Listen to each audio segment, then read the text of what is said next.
Classification of colloids and its properties. देखिए colloids को 3 different way से क्लासिफाई किया गया है। तो इसमें सबसे पहले जो होता है बेस होता है कि जो फिजिकल स्टेट है डिस्पर्जन फेस की और डिस्पर्जन मीडियम की वो कैसी है। ये डिपेंड करता है कि डिस्पर्जन फेस और डिस्पर्जन मीडियम सॉलिड है, लिक्विड है या गैसेस हैं। अब इसमें 8 टाइप से इनकी फॉर्मेशन होती है। 8 टाइप से कैसे फॉर्मेशन होती है, यानी कि या तो सॉलिड, ये है डिस्पर्जन फेस, ये है डिस्पर्जन मीडियम। डिस्पर्जन फेस या सॉलिड, लिक्विड और गैस कुछ भी हो सकता है। डिस्पर्जन मीडियम भी solid liquid gas, solid liquid gas और सॉलिड लिक्विड हो सकते हैं।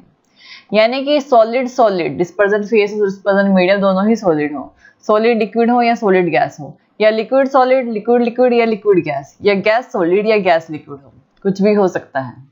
यानी डिपेंड करेगा कि डिस्पर्जन फेस और डिस्पर्जन मीडियम की स्टेट कैसी है। वो सॉलिड सॉलिड है, ये चीज सॉलिड सॉलिड है, सॉलिड लिक्विड है या सॉलिड गैस है, लिक्विड सॉलिड है, क्या है।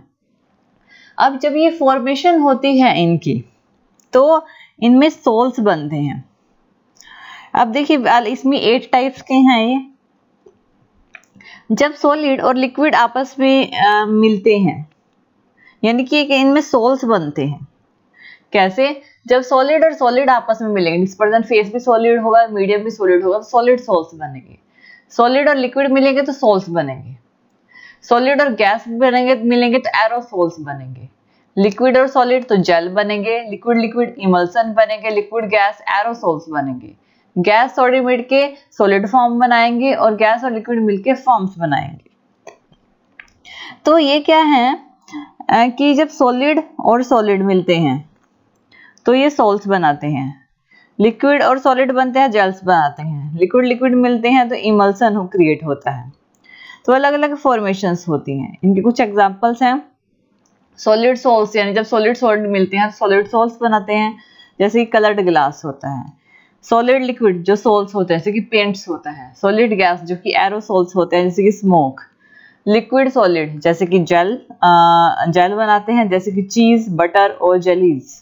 लिक्विड लिक्विड इमल्सन क्रिएट करते हैं जैसे कि मिल्क और हेयर क्रीम। नेक्स्ट है लिक्विड और गैस, ये एरोसोल्स बनाते हैं जैसे कि फॉग, मिस्ट, क्लाउड्स। और गैस और सॉलिड जो कि सॉलिड फॉर्म बनाते हैं जैसे कि रबर। और गैस और लिक्विड जो कि फॉर्म्स बनाते हैं जैसे कि फ्रोथ, सोप की लेदर। अब यहाँ पे अगर मीडियम एज अ वाटर है तो उसे एक्वस लेंगे, एक्वासोल। अगर अल्कोहल है मीडियम, यानी कि डिस्पर्जन मीडियम अगर कोई अल्कोहल है तो अल्कोसोल बोलेंगे। अगर डिस्पर्जन मीडियम बेंजीन है तो उसे बेंजोसोल बोलेंगे। तो यानी कि डिस्पर्जन फेस और डिस्पर्जन मीडियम कैसा है, ये कोलोडोल्स इस पे बेस्ड होंगे।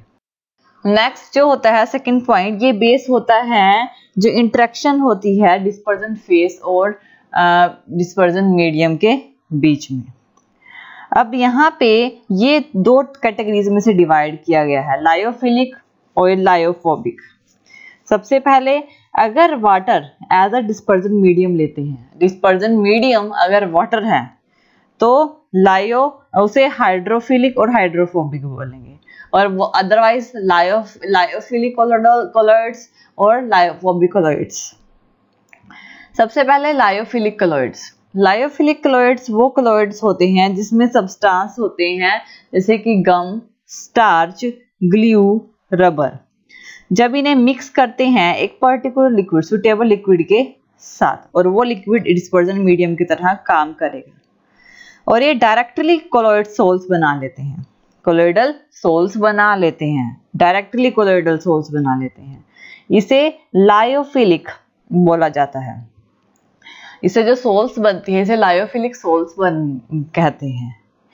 अब देखिए ये जो सोल्स बनती है यानी कि लायोफिलिक सोल्स होती हैं, ये रिवर्सेबल इन नेचर होती है, इनको रिवर्स किया जा सकता है। ये जो सोल्स होती हैं क्वाइट स्टेबल होती है और ये क्या होती हैं, इजीली प्रेसिपिटेटेड नहीं होती, स्टेबल होती हैं थोड़ी सी। नेक्स्ट होते हैं लायोफोबिक कॉलॉइड्स। लायोफोबिक जो कॉलॉइड्स होते हैं इसमें सब्सटेंस जो होते हैं जैसे कि मेटल और उस जैसे सल्फाइड्स, इनको मिक्स करते हैं डिस्पर्जन मीडियम के साथ, तो इसमें कोलॉइड्स फॉर्म नहीं होते हैं। कोलॉइड छोटे छोटे पार्टिकल्स नहीं बनते हैं। ये जो कोलॉइड्स होते हैं ये स्पेशल मेथड से प्रिपेयर किए जाते हैं। इसे ही लायोफोबिक बोला जाता है, जो सोल्स फॉर्म होते हैं। ये जो कोलॉइड सोल्स होते हैं, इसमें ये जो मेथड होता है इनडायरेक्ट मेथड का इसमें यूज किया जाता है इनको प्रिपेयर करने के लिए। इसे एक्सट्रिंसिक कोलॉइड्स भी बोलते हैं, जबकि जो लायोफिलिक होते हैं ये डायरेक्टली प्रिपेयर कर लिए जाते हैं। इसी वजह से इनको इंट्रिंसिक कोलॉइड्स भी बोलते हैं। इनको क्या नाम है, एक्सट्रिंसिक कोलॉइड्स भी बोला जाता है। अब ये जो है ये इरिवर्सेबल सोल्स होते हैं, इनको बनाया जाता है लेकिन ये इरिवर्सेबल होते हैं। इसमें डिफरेंस क्या आता है, सबसे पहले लायोफिलिक और लायोफोबिक में इसको इजीली प्रिपेयर किया जाता है, जबकि लायोफोबिक को प्रिपेयर इजीली नहीं किया जाता, इनडायरेक्ट मेथड से प्रिपेयर किया जाता है।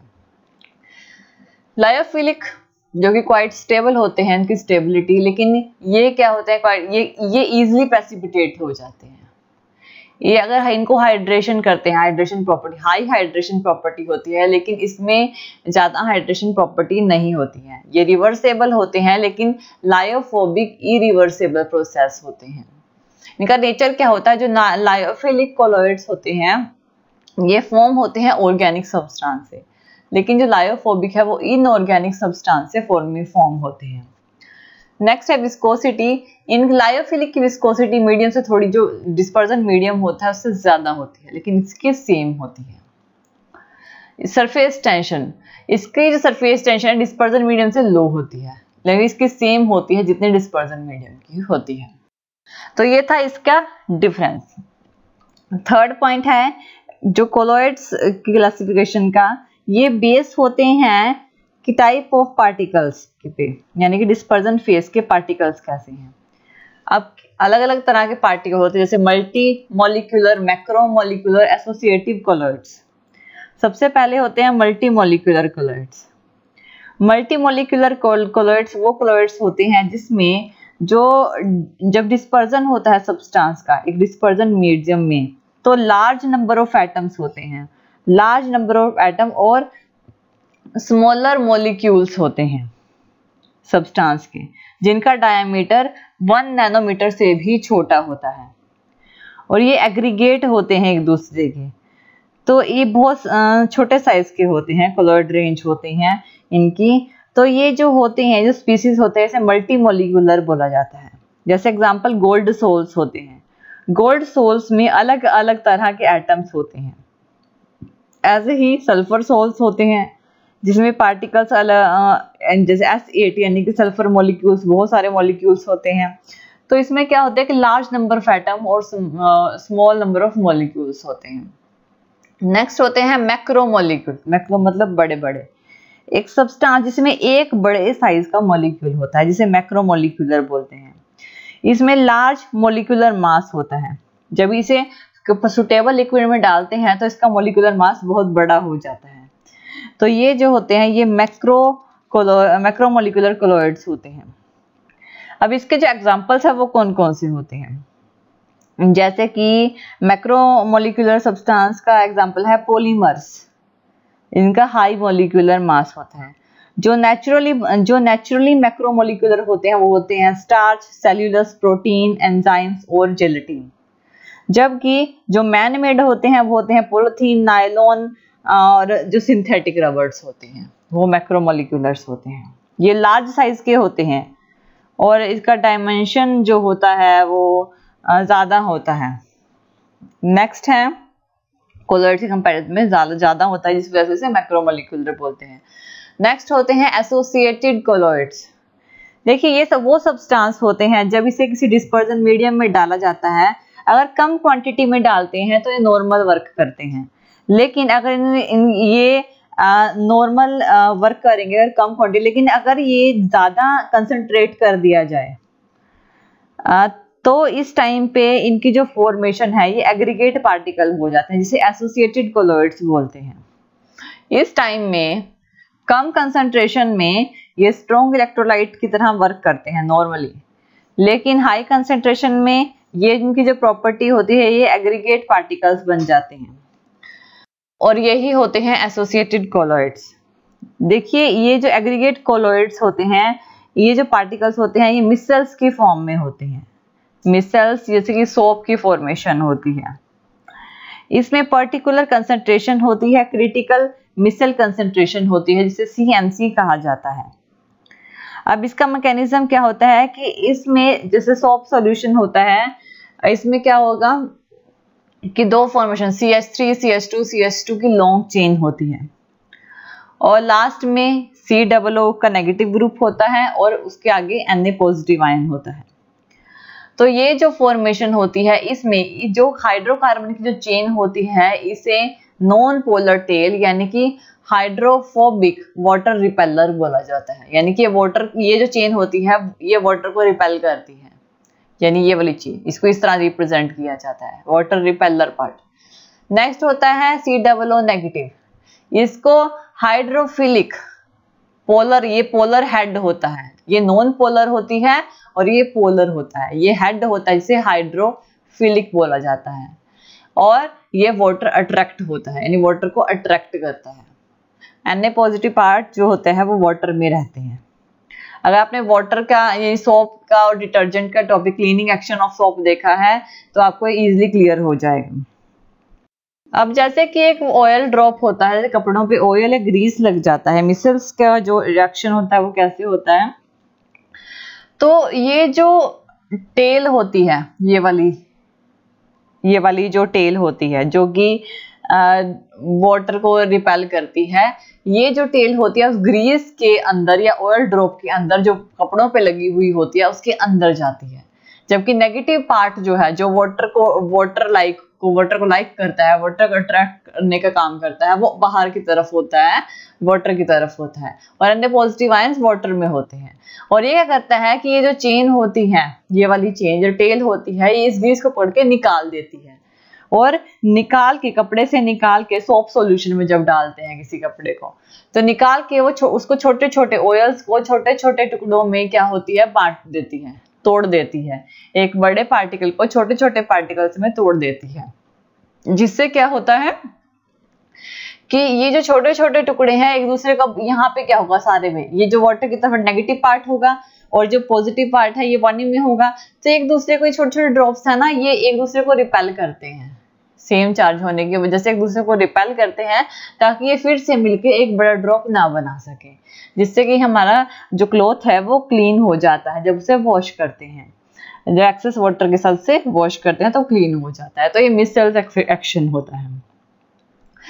नेक्स्ट होता है, ये हमें 3 टाइप्स के किए, मल्टीमोलिकुलर, मैक्रोमोलिकुलर, एसोसिएटेड कोलॉइड्स। अब मल्टीमोलिकुलर में क्या होता है कि week van der wall of atoms head होते हैं। मैक्रोमोलिकुलर में लॉन्ग चेन होती है, इसकी जो मैक्रोमोलिकुलर की जो फोर्स ऑफ अट्रैक्शन होती है, ये मल्टीमोलिकुलर से थोड़ी ज्यादा होती है। और जो नेक्स्ट है कि जो इसमें एसोसिएटेड जो कोलॉइड्स होते हैं, इसमें जो फोर्स ऑफ अट्रैक्शन होती है वो मैक्रोमोलिकुलर से भी ज्यादा होती है, हायर कंसंट्रेशन में। नेक्स्ट है मल्टीमोलिकुलर में, जो मोलिकुलर मास होता है वो ज्यादा नहीं होता, मैक्रोमोलिकुलर में ज्यादा होता है और एसोसिएटेड कोलॉइड्स में भी ज्यादा होता है। मल्टीमोलिकुलर में लार्ज नंबर ऑफ एटम्स होते हैं, मैक्रोमोलिकुलर में इसमें बहुत सारे होंगे कि मल्टी है, मैक्रो में सिर्फ लार्ज साइज का मॉलिक्यूल होता है, एक ही मॉलिक्यूल जो कि लार्ज साइज का होता है। जबकि एसोसिएटेड कोलॉइड्स में large number of arrange ions होते हैं, और जो आयंस की अरेंजमेंट होती है जो लार्ज, जैसे कि सोप सोल्स होती हैं वो। और जो मल्टी मॉलिक्यूलर हैं, इसमें गोल्ड सोल्स होते हैं, सल्फर के होते हैं, ये लिए जाते हैं। मैक्रोमोलिकुलर में स्टार्च और प्रोटीन लिए जाते हैं, और एसोसिएटेड कोलॉइड्स में सोप के सोल्स लिए जाते हैं। Thank you for watching this video. और ज्यादा अपडेटिंग वीडियोस के लिए आप हमारे चैनल लर्न एंड ग्रो पर हमें सब्सक्राइब कर सकते हैं। Thank you.